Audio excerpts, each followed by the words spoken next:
ওবরকাতুহু। সম্মানিত দর্শক, শেখ হাসিনা মাথা উঁচু করে বাংলাদেশে ফিরবেন, এটি নিয়ে খুব আলোচনা হচ্ছে।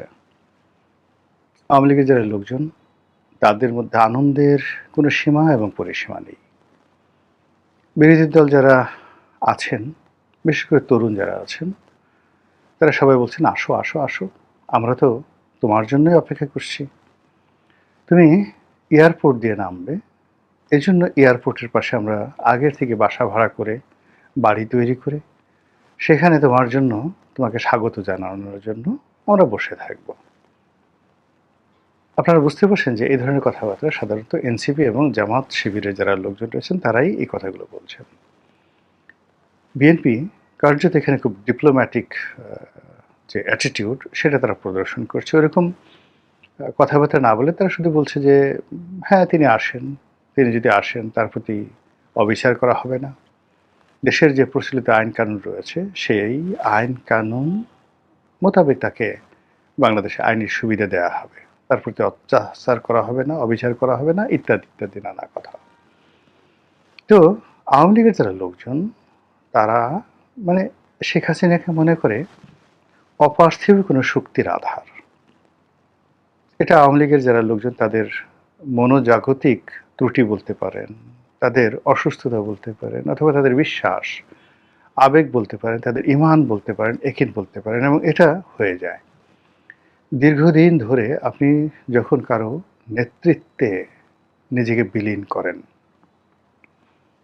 নেতা এবং তার কর্মী, এদের মধ্যে যে সম্পর্কটি রয়েছে, এটি আপনি আল মুকাদ্দিমা যদি পড়েন ইবনে খালদুনের, আপনি বুঝতে পারবেন যে এটা পিতা পুত্রের যে সম্পর্ক, মায়ের সাথে তার পুত্রের যে সম্পর্ক, এই সম্পর্কের চাইতেও নেতা এবং তার কর্মীর মধ্যে আরও অতি উচ্চ মার্গের সম্পর্ক তৈরি হয়।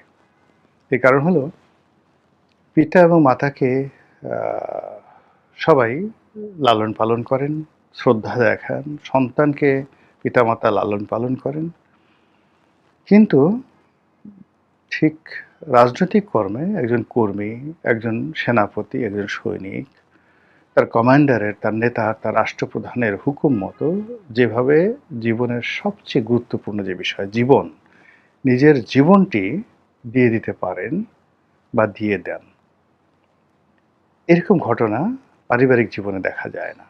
তো এই কারণে হয় কি, যে কোনো যে রাজনীতির যে গোত্র, রাজনীতির যে সূত্র, রাজনীতির যে দলবাজি, এটা যারা এই দলের সাথে সম্পৃক্ত তারাই বুঝতে পারবে। যেমন ধরুন জামাতের সভাপতি শফিকুর রহমান। তো জামাতের সভাপতিকে আপনি যত কথাই বলেন না কেন, তিনি তার দলের পীরে কামেল। তার দিকে তাকালে জামাতের যারা লোকজন রয়েছে তারা মনে করে তাদের পাপ ক্ষয় হয়, তাদের পুণ্য হয়, এবং নেতার হুকুম পালনের মধ্যেই তাদের দুনিয়া এবং আখিরাতের কল্যাণ নিহিত রয়েছে। ঠিক আপনি যদি বিএনপির নেতাকর্মীদের কাছে যান, তারা হয়তো ইসলামের পরিভাষায় এভাবে বলবে না, কিন্তু তারা জনাব তারেক রহমান সাহেব কিংবা বেগম খালেদা জিয়া, এই দুজনের প্রতি তাদের আনুগত্য, শহীদ প্রেসিডেন্ট জিয়াউর রহমানের প্রতি তাদের শ্রদ্ধা, এটা আপনি ওই কেবলমাত্র একদম ব্রুট বা ব্রুটালি বিএনপি না করলে আপনি এই সমস্যাটা বুঝতে পারবেন না। দলের অনেক লোক দীর্ঘদিন যাবৎ বঞ্চিত। এই যে সরকার গঠিত হলো, আপনি গিয়ে দেখেন যে তারেক রহমান সাহেব তার ইচ্ছা মতো অনেক লোককে নিয়োগ দিয়েছেন যাদের সঙ্গে দলের কোনো সম্পর্ক নেই। এতে করে অনেক সিনিয়র যারা নেতৃবৃন্দ রয়েছেন তারা মারাত্মকভাবে অপমানিত বোধ করছেন, কিন্তু তারা দল ছেড়ে যাচ্ছেন না, দলের বিরুদ্ধে কথা বলছেন না, নিজেরা সমালোচনা করছেন, এটা কেন হলো, এটা কি হলো, এটা কি করা ঠিক, এই সরকার কি টিকবে, ইত্যাদি ইত্যাদি। কিন্তু যদি বাংলাদেশ জিন্দাবাদ বলা হয়, প্রথম বাংলাদেশ আমার শেষ বাংলাদেশ বলা হয়, তাহলে কিন্তু ওই যে তারেক রহমান সাহেবের সামনে যেভাবে মন্ত্রীরা দৌড়াচ্ছে, বা যারা মন্ত্রিত্ব লাভ করার পর তারেক রহমান সাহেবকে তাদের পিতার আসনে বসিয়েছেন, পীরের আসনে বসিয়েছেন, অলি আল্লাহ গাউস কুতুবের আসনে বসিয়েছেন, তারা যেভাবে তাকে সম্মান করেন, ওই যে দলের যে আঘাতপ্রাপ্ত কর্মী বা নেতা যে কিছুই পায়নি, দলের বিপদে সেও কিন্তু একইভাবে বরং এই যে এখন যারা সুবিধাভোগী তাদের চাইতেও বেশি দলকে ভালোবাসবে। এই যে দল করার কারণে মানুষের মধ্যে যে পারস্পরিক সম্পর্ক, এটা অনাদিকাল থেকে, মানে একেবারে আদিকালেরও আদিকাল, যখন মানুষ পাহাড়ে বসবাস করত গোত্রগতভাবে, তখন থেকে এই সম্প্রীতিটা চলে আসছে। তো সেই দিক থেকে আওয়ামী লীগের যে প্রায় ৬ কোটি মানুষ যারা সরাসরি আওয়ামী লীগ করে, এদের মধ্যে রাগ আছে, অভিমান আছে, ক্রোধ আছে, পরস্পরের প্রতি বিক্ষোভ আছে, অন্তর্দ্বন্দ্ব আছে, কলহ আছে, বিবাদ আছে, কিন্তু দলের প্রতি আর দলের নেত্রীর প্রতি, শেখ হাসিনার প্রতি তাদের যে সমর্থন, তাদের যে ভালোবাসা, সেটা একটু কমেনি, বরং আরও বেড়ে গেছে। এ কারণ হলো যে ধরুন এখন বিএনপি ক্ষমতায় আসছে বা জামাত ক্ষমতায় আছে, তো এই সময় এদের মধ্যে অনেকগুলো সমস্যা তৈরি হয়েছে, যেগুলো তারা যখন বিরোধী দলে ছিল তখন ছিল না। আবার এখন আওয়ামী লীগের মধ্যে যে মমত্ববোধ তৈরি হয়েছে, প্রেম ভালোবাসা তৈরি হয়েছে, এবং তারা যেভাবে এখন দলের জন্য কাজ করতে, বাংলাদেশে ফিরে আসতে প্রাণপণ তারা চেষ্টা চালিয়ে যাচ্ছে, এবং যার যার অবস্থান থেকে তারা যেভাবে নিজেদের পকেটের টাকা খরচ করছে, সেটি দল ক্ষমতায় থাকতে তারা কখনো করেনি।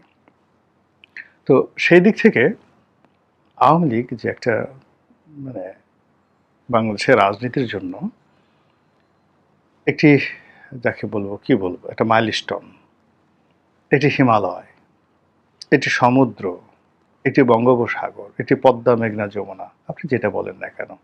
আপনি বাংলাদেশ যদি ধরেন, তাহলে আপনি ঠিক বাংলাদেশে কেওক্রাডাং, বা আপনি যদি উত্তরবঙ্গে যান, সেখান থেকে যে কাঞ্চনজঙ্ঘা দেখা যায়, সেই কাঞ্চনজঙ্ঘার রূপ, কিংবা আপনি যদি কক্সবাজার যান, তাহলে বঙ্গোপসাগরের রূপ, পদ্মা, মেঘনা, যমুনার রূপ, এটা ছাড়া আসলে বাংলা কল্পনা করা যায় না।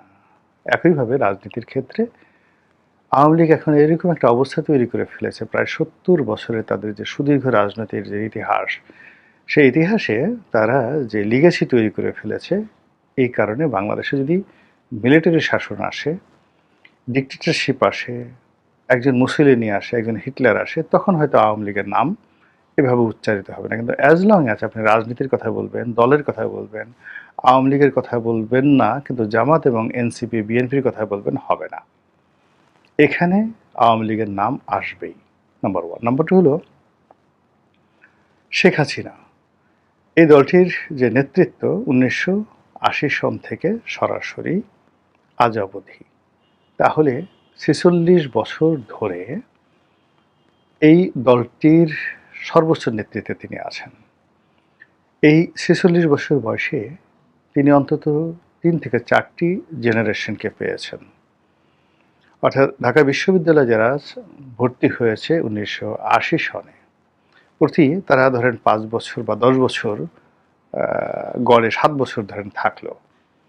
তো ৭ বছর যদি থাকে, তাহলে এই ছাত্রলীগের কয়টি গ্রুপকে তিনি পেয়েছেন ঢাকা বিশ্ববিদ্যালয়ের ৭ বছর, বা ধরেন কলেজ লাইফ থেকে একেবারে বিশ্ববিদ্যালয়ে পড়া পর্যন্ত ১০ বছর যদি আপনি ধরেন, তাহলে ৪.৫টি জেনারেশন তিনি পেয়েছেন, যারা ছাত্রলীগ থেকে এখন বৃদ্ধ লীগ হয়ে গেছে।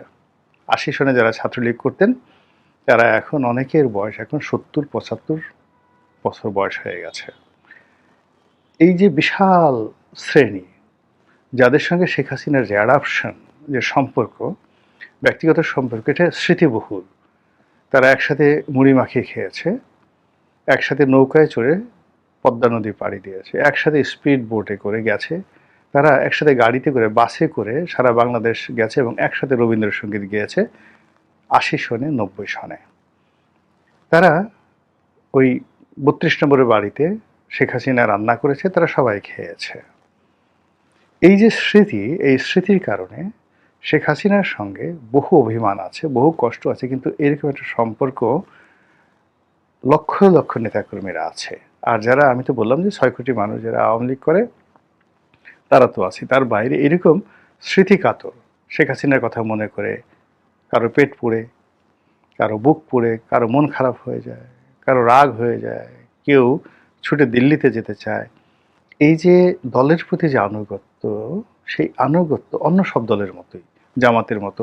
একটা লোক ধরেন এখন সিপিবি, ছোট একটা দল, কিন্তু সিপিবি বা বাসদ এই দলগুলো দেখবেন যে অনেকগুলো মানুষ আদর্শিক কারণে অনেকে বিয়েই করেনি, সারা জীবন এই দল করে তারা জীবন শেষ করে দিল। বিসিএস চাকরি পেয়েছে, অনেক পাকিস্তানের সিএসপি অফিসার হওয়ার সুযোগ ছিল, সব কিছু বাদ দিয়ে তারা কিন্তু এই দলগুলো করেছে। তো এই যে দল করার যে মনোবৃত্তি, সেটা আওয়ামী লীগের মধ্যে খুব বেশি প্রবল। এর কারণে এই দলটি সেই ক্ষমতায় গেছে বারবার। ৫৪-তে ক্ষমতায় গেছে, ৭০-এ ক্ষমতায় গেছে, তারপরে ৯৬-তে ক্ষমতায় ছিল, এরপরে ৯৬-এর পরে টানা একেবারে ২০০০